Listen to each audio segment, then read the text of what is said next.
Hello, I'm a nostalgia critic. I remembered so you don't have to. Poor M. Night Shyamalan.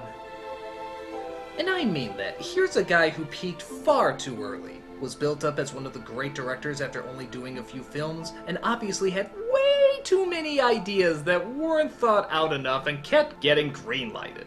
However, as M. Night Shyamalan likes to say, "It's like it was meant to be." But everyone has the same question. When did the slippery slope of assness begin? Some say it was with The Village. Others say it was with The Happening.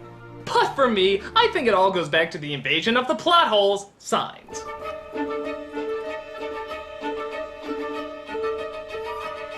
Yeah, I know the movie was a big hit when it came out. Yeah, I know the critics liked it. Yeah, I know the magazines were calling Shyamalan the next Spielberg after it premiered. Yeah, seriously, the next Spielberg. You called that one, Newsweek. Yeah, I know a ton of people did and still really, really enjoy this film. But you don't know any better. You don't. You think that... you don't know any better, okay? It's not well written, it's not well directed, it's not well acted, it's not...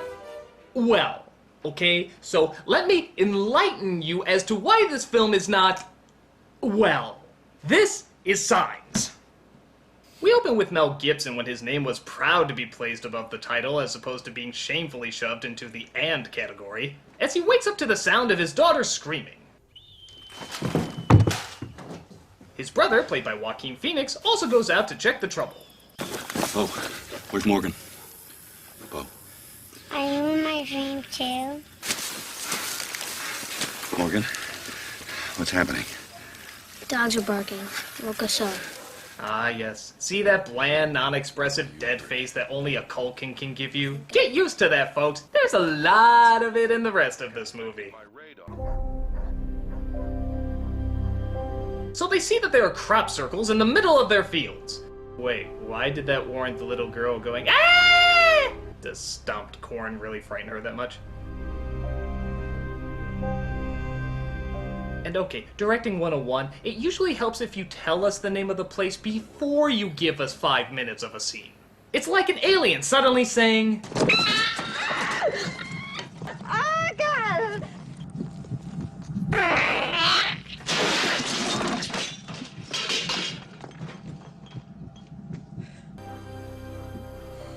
Houdini peed. I think he's sick. Why don't you take him outside? I'll call Dr. Crawford. He doesn't treat animals. He'll know what to do. Yeah, come on, dog anatomy's pretty close to human anatomy, right? Oh, that was quick, Caroline. I only called you folks 2 hours ago. Old Mrs. Kindleman twisted her ankle, as she puts it, diving for her life when a bunch of school kids rode down the sidewalk on skateboards. She went down to Thornton's store this morning and started spitting on the new skateboards. Spitting. By the time I got there, Mrs. Kindleman had sprayed the whole damn place. Forgive me, what I'm doing is called Tarantinoing, where you talk about something that has nothing to do with the rest of the story, but is kind of funny and a little quirky. It was very avant-garde in its day and used to develop some strong character traits, but now it's just used as a cheap gimmick for pretentious screenwriters to draw a ton of attention to their writing style as opposed to serving the plot. By the way, I'm mostly pointless in this. I don't even draw my gun in this movie. Aliens attacking and I never draw my gun. That is ass shit. Meanwhile, his two kids find that their dog is acting a little funny. Houdini? Bo, don't run. What's wrong, boy? Stop it, Houdini. Careful, dog. You might get that Culkin to slightly open his eyes a little. Don't even get me started on the possibilities of emoting! Some animals around the county have been acting funny. And some of them violent. Is it a virus? I don't think so, Father. Caroline? Please stop calling me Father. What's wrong? I don't hear my children. I think you missed a line. Ah, here we go. Mel Gibson turns as if something is wrong. As he says the line, "I think something is wrong," which gives the cop reason to ask, "What's wrong?" Seriously, directing 101. Fell on me. He wanted to kill Bo. So, wait a minute. A crop circle gets the girl going, ah! But when a dog tries to attack her, she sits calmly with her legs folded? And for that matter, Gibson caught the absence of his kids whispering in the distance, yet the stabbing of a violent animal somehow didn't catch his ear? He can pick up, but he can't pick up. Talk about selective hearing! Oh, well, maybe it's the fact that there's so much goddamn low-level whispering in this movie that the actual absence of it seems legitimately startling. Looks like it was meant to be. That night, Gibson is woken up by another disturbance. Maybe he can't hear the crickets chirping. There's a monster outside my room. Can I have a glass of water? Oh my god, it's Black Suit Spider-Man. Stop him before he does a tap dance routine. We both go outside, move around the house in opposite directions. We act crazy, insane with anger, make them crap in their pants, force them around till we meet up on the other side. Explain that crazy. Oh, I don't know, something like this. You should just fucking smile and blow me! They see garbage spilled over, but then somehow Black Suit Spider-Man got to the roof again.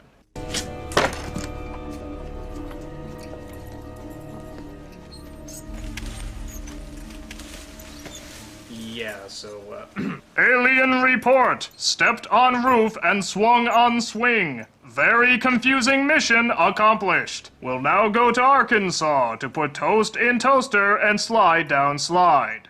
They call the cop in the morning and we partake in yet another favorite of Shyamalan's, the pointless pan across. So how are you, Meryl? Fine. How was work at the gas station? Stimulating. I never got a chance to tell you, but I've... Now, here's the thing with these kind of shots. These can work if they're trying to get across an uncomfortable mood or unworldly environment. But through most of the movie, we're in everyday farmland, which obviously isn't that scary, and these shots are done during non-suspenseful moments. So once again, it just serves to shove the style in our faces as opposed to actually get us engrossed in the situation.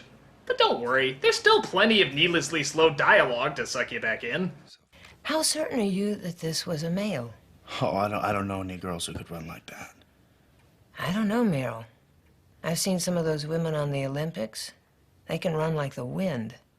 This guy got on our roof in like a second. Our roof is 10 feet high. They have women's high jumping in the Olympics. They got these Scandinavian women who can jump clean over me. Okay, we're sexist dicks who don't watch the Olympics. Will you arrest something? Oh, hey, aliens. Didn't think we'd see those in this movie. Pop science first emerged in the late 70s with renewed interest in extraterrestrial life. They died out by the early 80s, dismissed as hoaxes. This new resurgence is wholly different. The speed and the quantity in which it has appeared implies the coordination of hundreds of individuals over many countries. Either this is one of the most elaborate hoaxes ever created, or basically, it's for real. That's right. People years ago did crop circles as an elaborate hoax to convince people that aliens were real. But, in a friggin' unbelievable coincidence, the real aliens had the exact same way of communicating as those hoaxes. What are the fucking odds? Looks like it was meant to be. The next day, they all go into town to run some errands, and we figure out through poor exposition that Gibson used to be a reverend. Right after another pointless pan shot. It was asthma medicine, right, Father? Morgan Hess. And it's not father anymore. We also get some amazingly hokey acting from this general guy. After, you guessed it, I've had two separate folks tell me there've been strangers around these parts last couple nights. Can't tell what they look like, because they're staying in the shadows, covert-like. Nobody's been hurt, mind you, and that's the giveaway. It's a military procedure. You send out a reconnaissance group, very small, check things out. Not to engage, but to evaluate the situation, evaluate the level of danger. Oh, I apologize, I don't really talk this way. I'm just auditioning for a Twilight Zone episode. That's the getaway. Make sure things are all clear. Clear for what? For the rest of them. What are you, sucking on your mom's teat? Close your lips, you weirdo! Disney's Hall of Presidents is more natural than you! Shit, I know you. You're Merrill Hess. I was there the day you hit that 507-footer over the left field wall. Set the record. Man, that thing had a motor on it. Still the record, right? Got the bat at home. Why weren't you in the pros making stacks of cash and getting your toes licked by beautiful women? Toes licked? Can we get the camera off this guy? He's weirding me out! I think he's the alien in this movie! He has the minor league strikeout record. Hello, Lionel. Merrill's a Class A screw-up. He would just swing that bat as hard as he could every time. Didn't matter what the coaches said. Didn't matter who was on base. He would just whip that bat through the air as hard as he could. Thanks, person who clearly has a connection to Joaquin Phoenix, though we don't know what it is and we will never see again. I will not miss you. It was like it was meant to be. They meet for lunch in a restaurant when we come across another staple of M. Night Shyamalan, M. Night Shyamalan.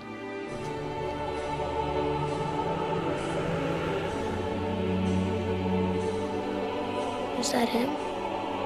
Is that the most beautiful, handsome man the world has ever seen? Yeah. He looks as if he has an equally proportionate gift to writing, acting, and directing.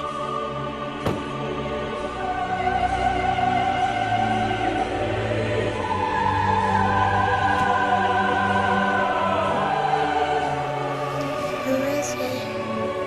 He is Shyamalan.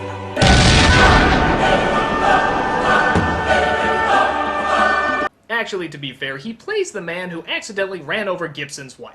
Hence the reason Gibson lost his faith. But that's brushed aside for another scene where he hears some noise in his crops again. You know, for a guy who apparently owns all these fields, we never see him do any farm work. I'm not going to report this or anything you do to my crops to the news or TV or anybody.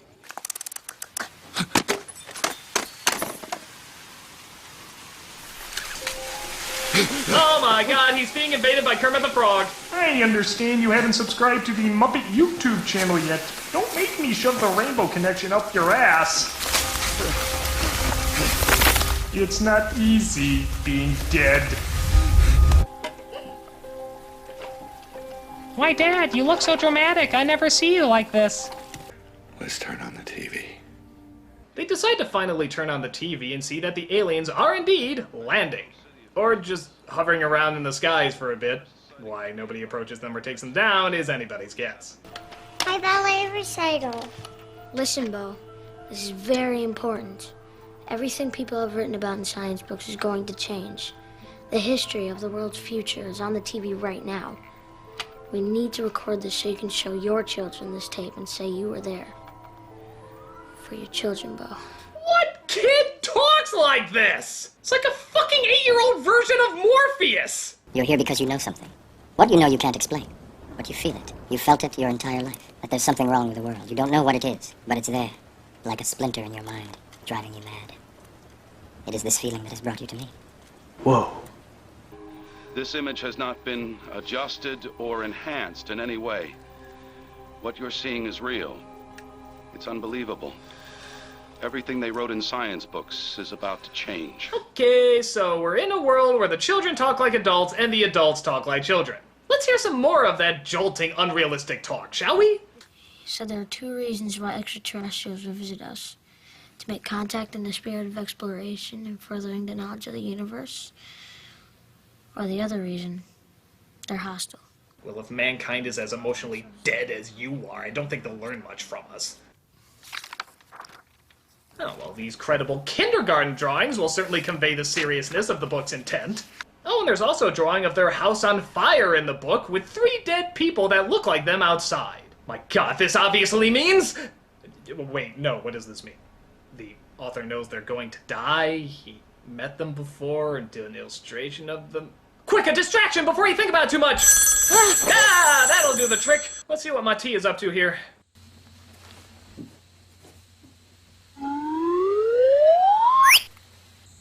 Never fallen asleep driving before. It had to be at that right moment. That 10, 15 seconds when I passed her walking. It was like it was meant to be. I know that's not the best thing for a murderer to tell a murder victim's husband, but what can I say? I'm a bad writer. These places marked in crops and such, none of them are really near water. I don't think they like water. Did you see something, Ray? I'm truly sorry for what I've done to you and yours.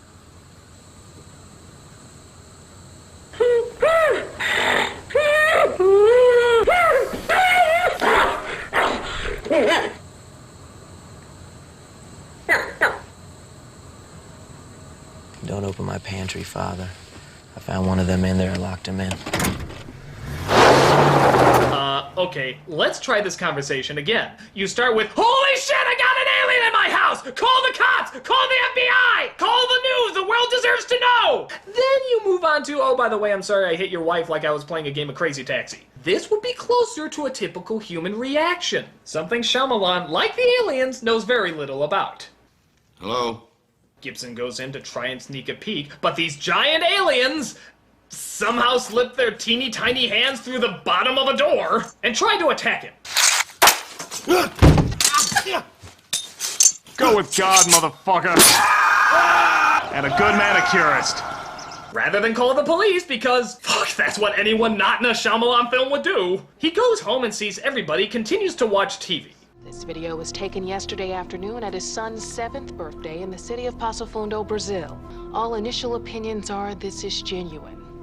What you're about to see may disturb you. Oh boy, there's a lot of build-up for this. I can't wait to see the incredibly scary and, of course, original design of this thing. Oh! Oh! Oh!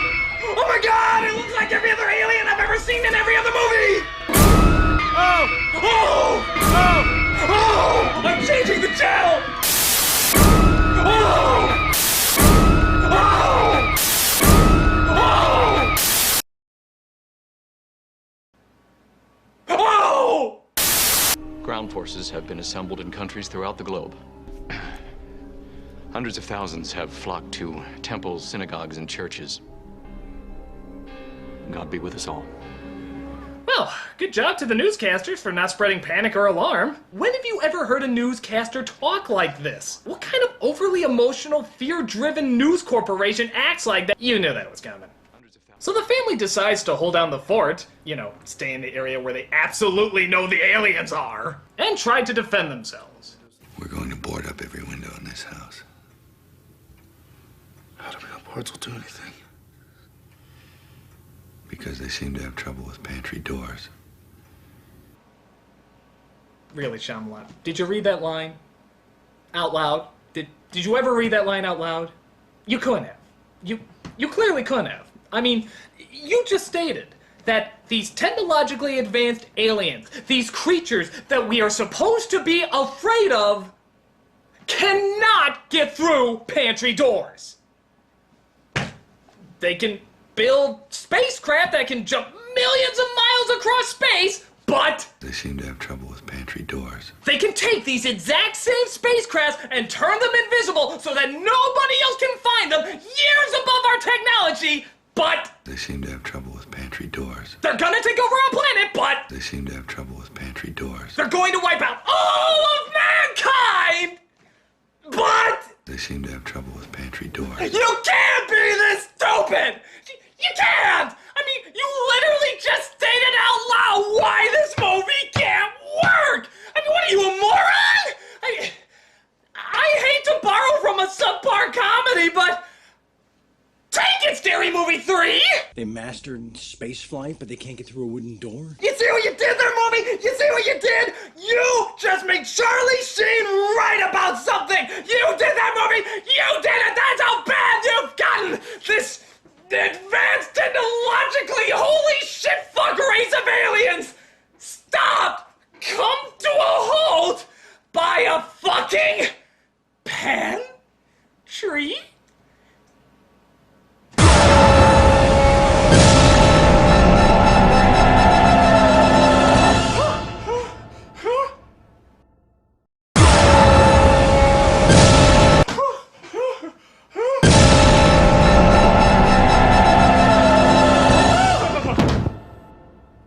So they board up the windows with wood because, hey, pantry doors are made out of wood. It seems to be their Achilles heel. And as you'd expect, the aliens cannot fucking get past it. Seriously, I'd give anything to see what these aliens are saying when they actually do start their attack.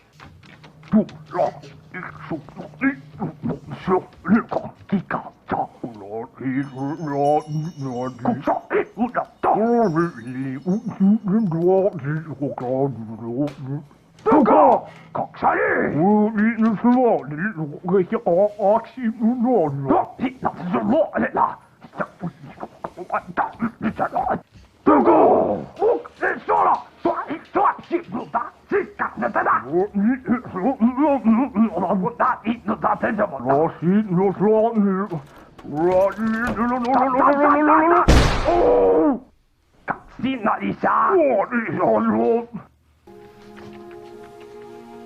you know what happened when you were born, Morgan? You came out, and your mama kept bleeding. So the doctors rushed you out of the room before I even had time to see you. They're on the roof. While they were fixing her up, all she kept asking about was you. They're in the house. I wanted your mama to see you first. Because she had dreamed about you her whole life. And she got feeling better. They brought you in. And they placed you in her arms. And she looked at you. And you looked at her. And you just stared at each other for the longest time. And then she said real soft, "Hello, Morgan. I'm your mama. You look just how I dreamed." Oh boy. So they hide in the basement, but thank God, another door is there to protect them. But one of them gets the bright idea to try and grab the kid from the window, which causes him to have an asthma attack. But luckily, the father is there and manages to calm him down. After spending the night down there, they never figured out how to get through the door. They hear on the radio that apparently the aliens were defeated. And here's a big shock. They were defeated very quickly. No, their tactical maneuvers were so flawless. As long as you just don't put any doors in their way, they're practically invincible. I'll bring the TV in here. But what do you know? One bullet left.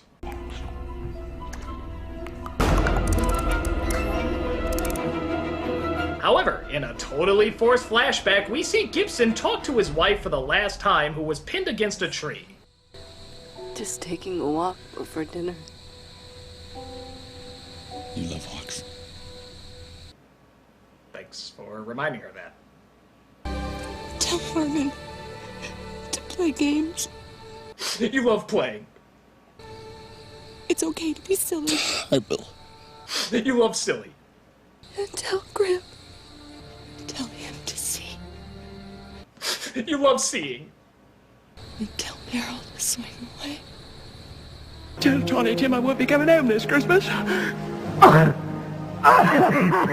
Yes, at the time it didn't make sense, but now Gibson knows that the term swing away was, I swear to God I'm not kidding here, God's way of telling Gibson in the future that Joaquin Phoenix is supposed to swing his bat to defeat the alien.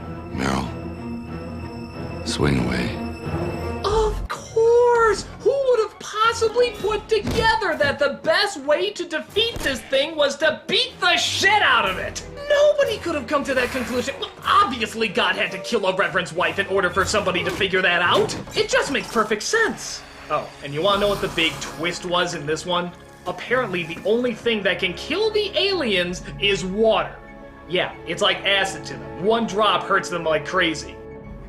Probably should have thought that through before attacking a planet mostly covered in water! My God, we were afraid of these things? They have three major, easily accessible weaknesses: water, wood, and blunt instruments. Hell, if God really wanted to get his message across, he would have had his dying wife say, "Hey, this is gonna sound a little crazy, but if aliens attack, go get a lake house." He'd think she was crazy like he already did before. But hey, when aliens attack, that boat home is suddenly looking pretty affordable, isn't it?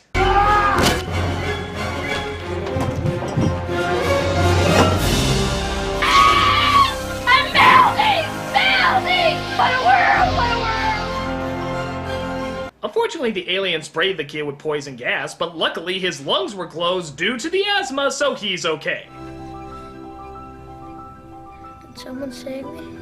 That's right. The message of the story is that everything has and always will fall perfectly into place. The day is saved, everything happens for a reason, which means that his faith is restored and he goes back to being a reverend. Gotta hand it to you, God, you do work in mysterious ways. For in the grand plan, he took Gibson's faith away just so he could give it right back to him. So in reality, nothing has changed at all. Oh, except that there's a dead wife in the mix. But still, thank you, God. Thank you for killing my beloved, just so everything could go back to exactly the way it was before. Again, minus the loving, supporting wife that you so cruelly took away from me. But hey, I'm sure that was all part of your plan to keep things exactly the way they were, minus the loving, supportive wife that you took away from me. But I know in your plan you wanted everything to go this way, which is exactly how it was before. Again, minus the loving, supportive wife that you took away from me. But I know that you... God's fucked up! He plans ahead about as much as these dumbass aliens do! Or, let's be honest here, M. Night Shyamalan does! I'm sorry, but this movie's horrible!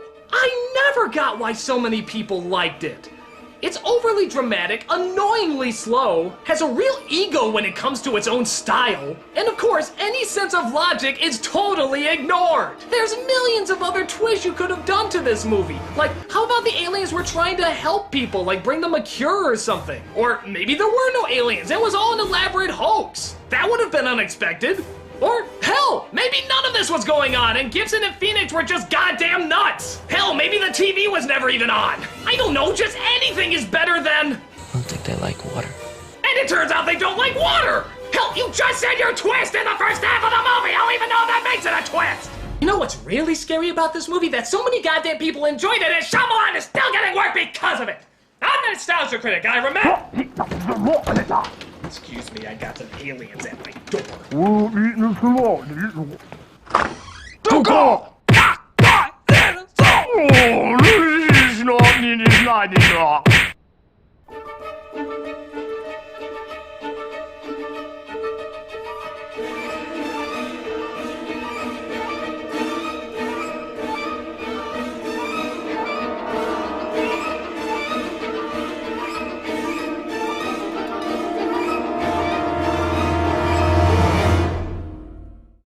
So many goddamn people enjoyed it, and Shyamalan is still getting work. Aliens! Looks like it was meant to be.